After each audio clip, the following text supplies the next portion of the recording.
आगे बढ़ते हुए आपको बताएं कि पाकिस्तान IMF $3 अरब स्टैंड बाय अरेंजमेंट मुआहदे पर अमल दरामद। IMF टीम की सियासी जमातों से मुलाकातों का सिलसिला जारी है। तहरीक इंसाफ और IMF वक्त मुलाकात की अंदरूनी कहानी सामने आ गई। ज़राए के मुताबिक चेयरमैन PTI ने IMF के पैकेज पर मशरूत आमादगी जाहिर की। इसी हवाले से हमारे साथ मौजूद है हमारे नुमाइंदा शाहिद कुरैशी। उनसे अंदरूनी कहानी जान लेते हैं। जी शाहिद कुरैशी, इस हवाले से मजीद बताइएगा। जी बिल्कुल, पाकिस्तान और IMF के दरमियान $3 अरब का स्टैंड बाय अरेंजमेंट मुआहदे पर अमल दरामद जो है वो जारी है और IMF हुकाम की मुख्तलिफ सियासी जमातों से मुलाकातों का सिलसिला भी जारी है। IMF हुकाम ने चेयरमैन PTI से भी मुलाकात की है, जिसमें ये बताया गया है कि मुलाकात के दौरान PTI की IMF पैकेज पर अदम एतमाद का मौजू भी जेर बहस रहा।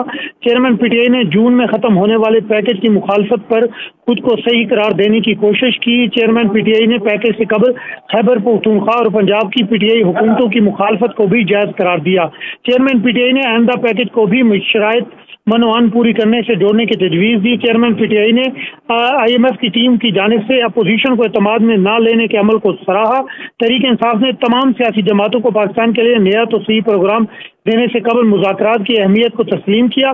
चेयरमैन PTI ने इंतखाबी अमल को मुनसफाना बनाने के लिए हुकूमत को पाबंद करने की भी तजवीज़ दी और चेयरमैन PTI ने इलेक्शन मुहिम के दौरान तो सही प्रोग्राम पर सियासत न करने की भी यकीन दहानी कराई है। जी बहुत शुक्रिया शाहिद कुरैशी।